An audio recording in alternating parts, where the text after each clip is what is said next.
All right. So another update video. Let me grab Bubba. Another update video of Bubba doing one of his uh, afternoon sessions. Place good. Yes. So we're going to jump straight into it. So he's realizing that we do the same thing. Place good. Conditioning him to doing these exercises. Yes. So this exercise specifically, place, is meant to pretty much give him a stationary place to stay at. Place. Yes. Oh, said the wrong word. Place. Good. Right. So in the house, this can be like a bed. This can be like a mat. Anything like that. And all he has to do is just stay in that one spot. Right. So anytime that I want him to stay somewhere, I never say the word stay. Every command has an implied stay. So if I tell him Bubba place, that means that you stay here until I give you something else to do, right? So for example, if he comes off, I give him a correction marker, give him some type of pressure, and then I put him back. So I'm walking off like this to kind of entice him to jump off, because that's what we've kind of been dealing with, that he tries to sneak off when we work place. Good. So he didn't do it this time. That's fine. That's perfect, right? So what I'm doing is I'm rewarding him for staying there. I did not release him. So notice I did not say the YES word. Good. So if I say good, that means I like what you're doing. Keep doing it. So that's why he stays there, right? So when I tell him the YES word, yes, he comes off. He knows he can clock out and come get his reward, right? So we'll work that 2 more times. Place. Good boy. Yes. Good. Place. It's all about repetition. Yes. So we do this exercise both inside and outside the house. So when he's inside the house, all I do is I back tie him, meaning that I put a thick padded collar on his neck. So you probably saw the yellow collar I put on him, and I pretty much clip him to the doggy treadmill that you guys have also seen. Place. Yes, and I put a place bed right there, that being the only thing that he can reach, right? So whenever he decides to get on the bed, relax, chill out, I get up, I reward him. He's allowed to get off of the bed, he's allowed to kind of roam around, but he will only get a reward when he's on the bed. So that's how we get him to realize that, good. Get him to realize that that's what you want to be at. That's where you want to be at. You don't want to be roaming around the house. Just go to your bed, chill out. Later, you'll start to be, so when he's at your house, then you'll start to be able to tell him that place means sit there, and if you get off, you're going to get in trouble. Sorry, my allergies is killing me. Yes. Because what I've realized is that he's gotten used to being able to fight, right? So any type of leash pressure, he decides that if he fights it, he can win. So that's where you get your leash biting from.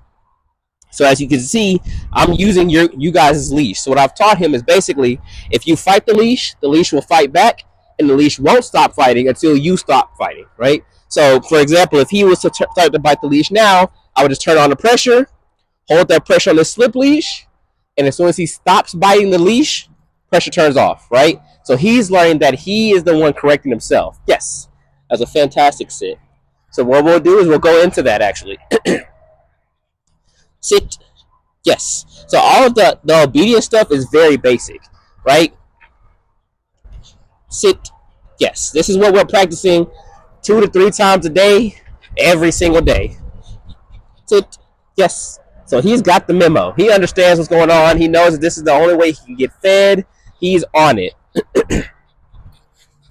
Sit. Yes. Good. We're actually running out of food. I'll grab some more food out of the bag. I don't have any more in this pouch.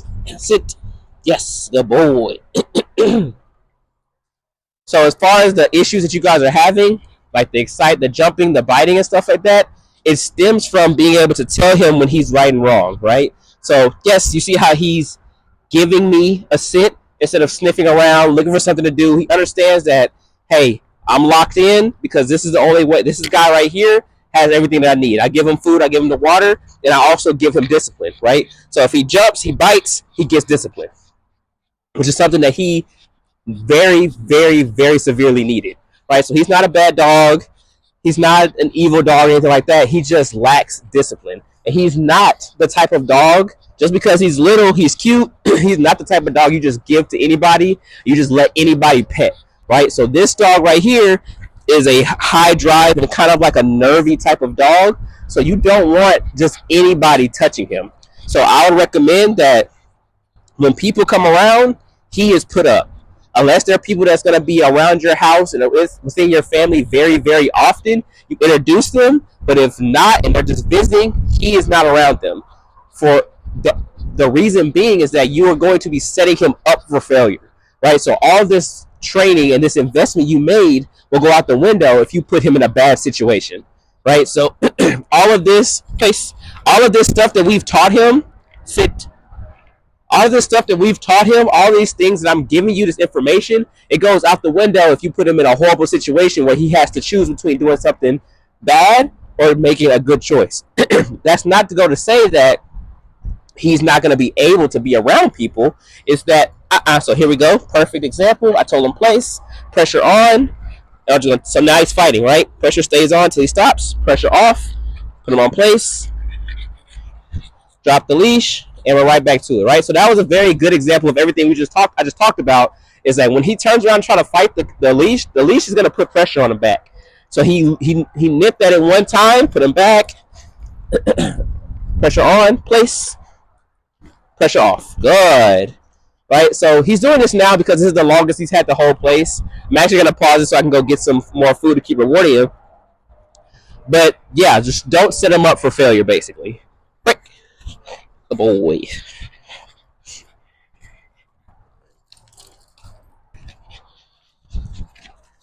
Alright, we are back. We are back, and I have food now, so we're back to training, right? So, back to our normal scheduled program. Yes, we're going to be working him through all of his obedience. Sit.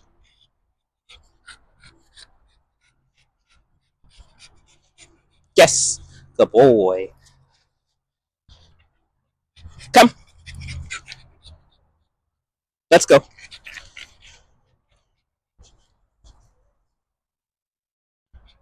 Yes. Good boy.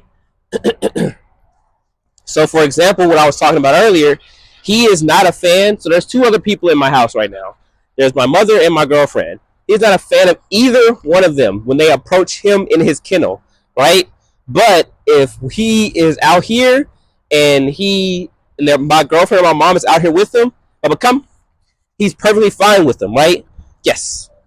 That is because they are encroaching on his space. So I don't feel it necessary. I mean, we'll still be working on it, of course. But I don't feel it necessary that if you have to go about teaching your dog with every single individual person that ever comes to your house that, hey, start from over there, and then we're going to work you closer and closer, right?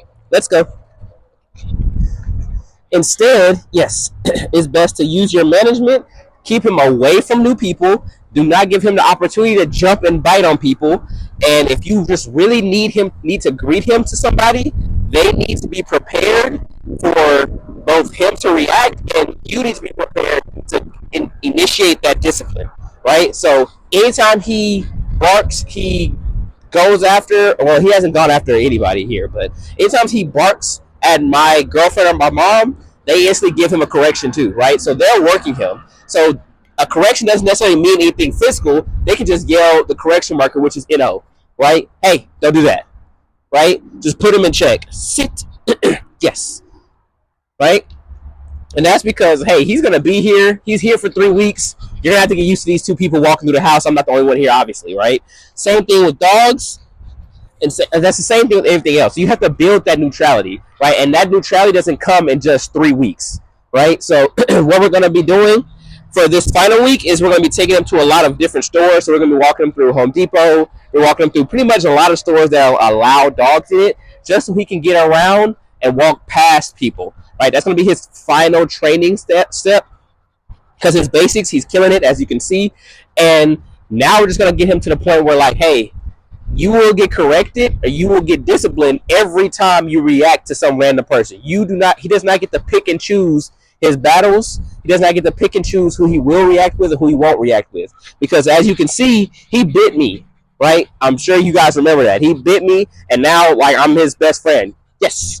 And that's strictly because I give him everything he needs to survive. I give him his food, I give him his water, I give him his shelter, I give him a toy to play with, and that's why now we're cool, right? So you don't necessarily want to have to go through the struggle of having to every time you have somebody through here, they have to do the same steps. No, the best course of action is to manage it, and then if you just have to have him out with you, you guys have him out and about, whatever. Have him on tools that you can correct him with. So you guys have the right tools to do this. It's just manipulating them the right way. So I just have him on a slip leash because it was easier to put on. But the way that I use it is the same way you use your prong collar and your e-collar, right? Let's go.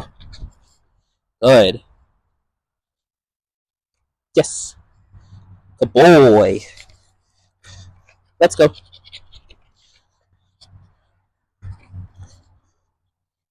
Yes.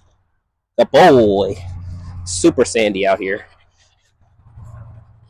Let's go. We always want to keep those sessions short. So I'll give him a couple more reps or some things. And then we've also worked on his downs. He is not a fan of downing. So he'll only really down inside. So when we do sessions inside, because it's super hot, I just don't want to go outside. That's when we work on our downs. Yes. It'll be something that he'll probably be more comfortable doing with you because downing is more of a submissive type of position.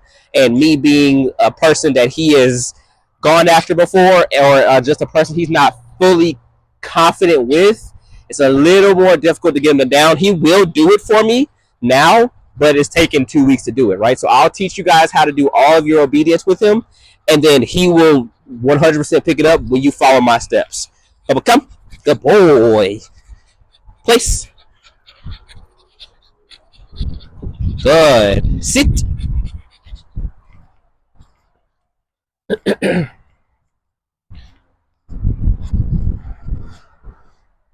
Bubba, come. That's a good boy. Yes. Super high, buddy. Place. So right now, all I'm doing is mixing up everything that he's learned. Sit. Good.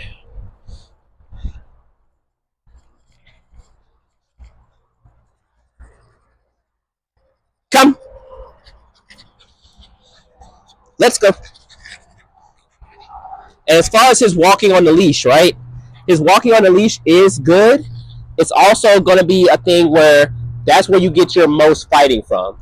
So I'll add in a little clip of us walking this morning.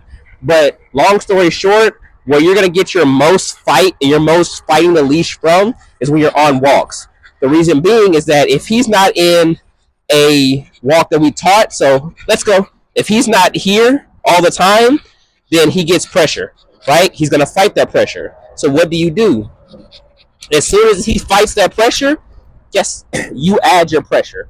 So you give your correction marker in O, you turn on your pressure, whatever equipment you have on, and you just kind of let him and that leash have at it, right? You don't scream at him, you don't no, you don't panic, just pressure on. So I don't have any pressure on him now, but pressure on, you let him do his thing, right? So that's how we've basically eliminated that problem now. He doesn't do it nearly as much. He has his sporadic, like he'll nip at it one time, but the same result happens every time. As soon as I see that that's what you're doing, you're getting that correction. And as soon as you stop, pressure turns off completely, right? Yes, good boy. He's getting a little hot. Hell, I'm hot. We're going to give him a little bit of playtime out here, probably about 5 minutes. I want him to overheat, and then that will be a session. Again, if you guys have any questions, please ask me. You guys have my number. You guys have my Instagram. Please ask any questions that you have about any of his training. Thank you. Grab